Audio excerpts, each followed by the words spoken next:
Happy Saturday, everybody. Today is the 24th of September, and we're just working on some jam, jelly. I'm making some jelly with some Concord grapes that were gifted to me. Hi, baby. My little one, my 3-year-old, decided to wake up early today. She woke up at about 7:30. So I did breakfast and we cleaned up a little bit, and now I'm on to jelly. It's gonna be good.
Alexa, or Echo, turn it down. Echo, turn it down.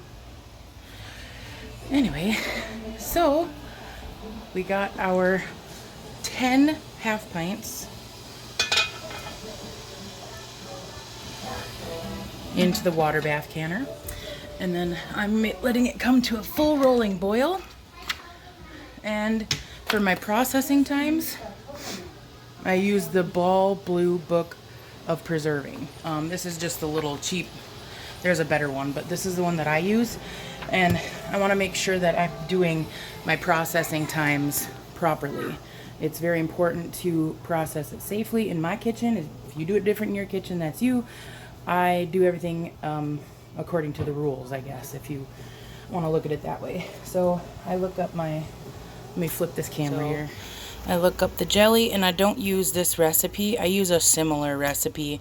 It actually calls for another cup of grape juice, so it's more juice to sugar, because that's quite a bit of sugar. But for half pints, 10 minutes. So now as soon as I get this to a rolling boil, which is getting close, I'll process them for 10 minutes, shut the heat off, and then pull my rack up and let it cool for about 5 minutes with the lid off, and then I'll pull my jars. And it's important to not touch your jars for at least 12 hours. Another thing that I did was distilled white vinegar. You always want to, when canning, make sure you get the 5% acidity. Hang on one sec. All right, I had to step away and help my little one potty break. Okay, so my processing time we covered in here. I took my white vinegar, the 5% acidity for when you're canning, like especially if you're doing pickles and stuff, you want to make sure you have that. So I just always have that on hand. This is just the Dollar General brand, and what I did was I got bulk vinegar, and I just keep filling up this little baby one because I keep it in here. So then I just grabbed a paper towel and I wiped my rims very well because we want to get that seal.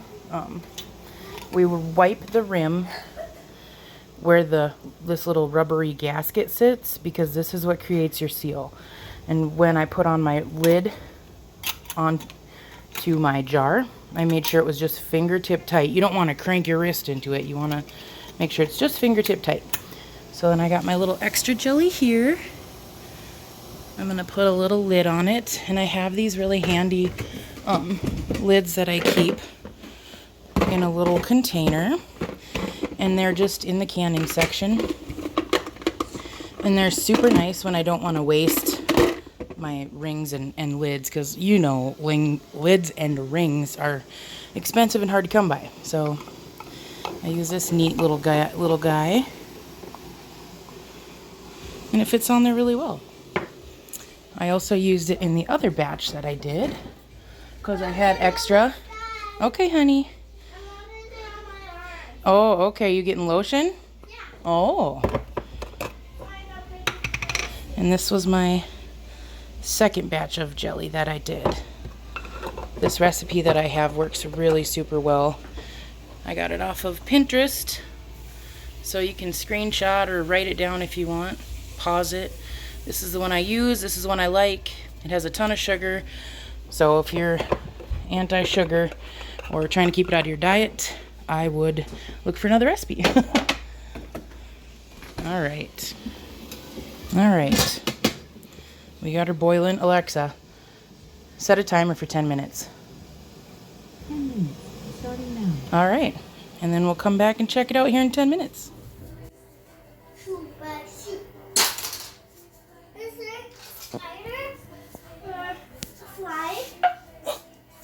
Do you hear them pinging? There they go. They're sealing. Where? In my canner.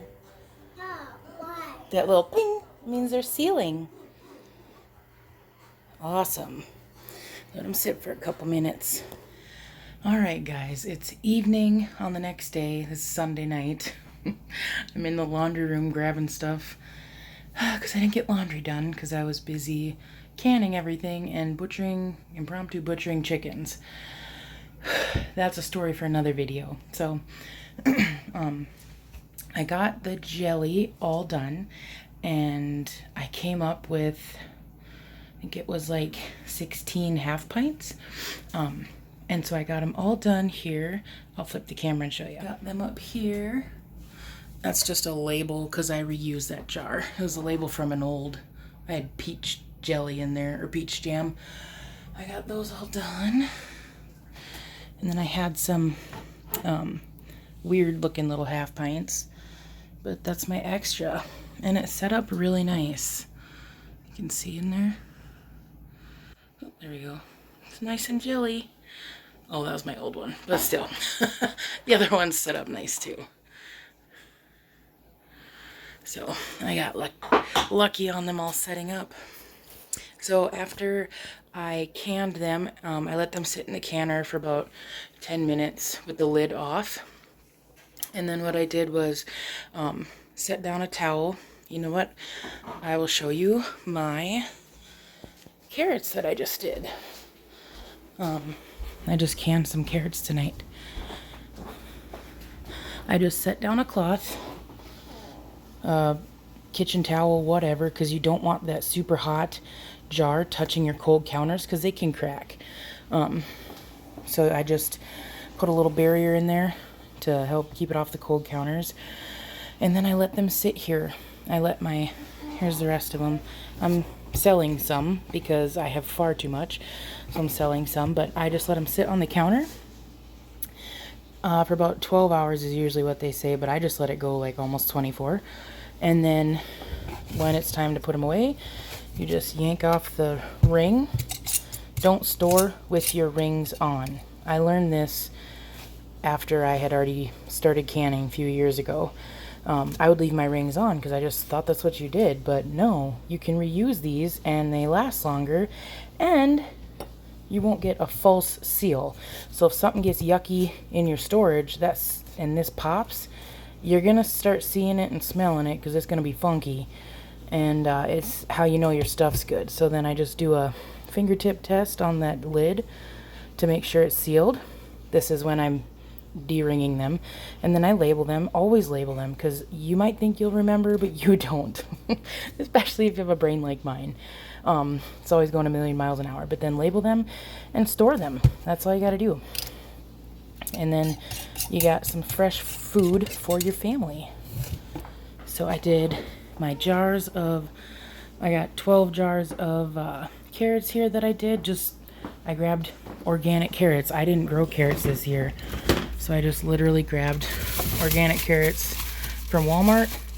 I peeled them and I sliced them and I threw them in the canner. Pressure can. That's what I do in my kitchen. I go by the rules, the rule book. So yeah, there's my weekend. I also did, since we're on the subject, I also did some ground beef. And what I did was 1.5 pints. I'd never seen these jars before, but I thought they were cool. And so I threw my ground beef, I cooked it. So I cooked it till it was like partially pink, partially brown. And then I stacked it to the headspace, and I did get some shrinkage, and there is some fat in there, but I'm not too worried. So I got those done. That was about 10 pounds. And then I also, this week, had gone through and got some of my peas and beans to seed save. They're crusty, and they're supposed to be, because you want them to get brown on the plant, which is exactly what I did. And then you literally will break them open and check it out. There's my seed for next year. I have already done some. So now I have seeds to plant next year for bush beans. And I'm super jacked because I'm ready to try my own seed save stuff in the garden and see if it grows. These are cucumbers. One thing about food security that I'm learning and have learned is you always got to have a backup for your backups. So what I did is, yes, I have my seed save stuff, but I also just went on Baker Creek and I ordered some more. Because you can never have, say for some stupid reason, mine don't sprout. And I have no beans. If that was the only beans that I had, I would have no beans for my family. And this year I did well over 35 pints, plus more that I have to do. My goal was 50 pints this year, but I got close. I might get like 40 something. So, but yeah, always have a backup. And same with my broccoli. This is the same broccoli I planted this year. I let one of my plants go to seed, and I'm very excited to bring you guys along. I've never seed saved broccoli, but it's a super cool, it looks bizarre. Like, broccoli is just really cool to grow. I've been super excited with that. So, backups for your backups, even if you're seed saving. And now it's time for me to get to bed because it's 10:49 and I have to get up early for work tomorrow. So I'm going to take you guys along some more. I know I said that before. I've been slacking this summer.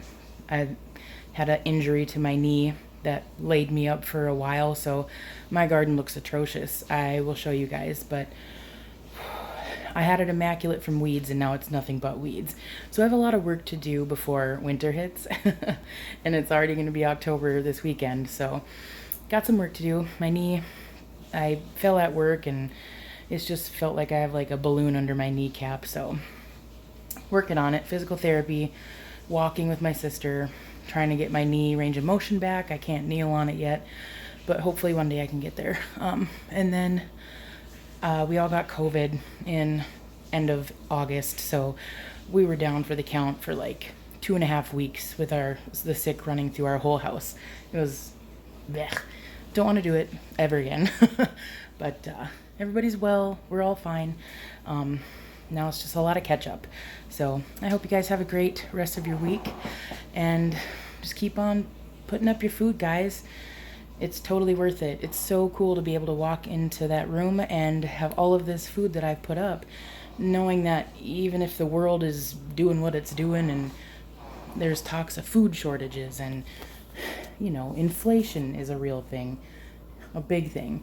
So it's nice to have the food here along with the convenience of it. Like, I just grab jars, put it in a pot, warm it up, and I have meals. I can make chicken noodle soup with these, like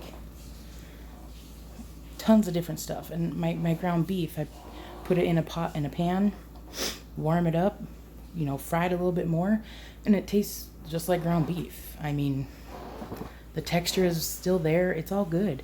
So I encourage you to try. Don't be afraid like I was to use pressure canners. They're not that bad. Lots of videos and then just practice and you'll be a pro in no time. It's super easy. So have a great week, guys. Enjoy your week and we'll talk to you next time.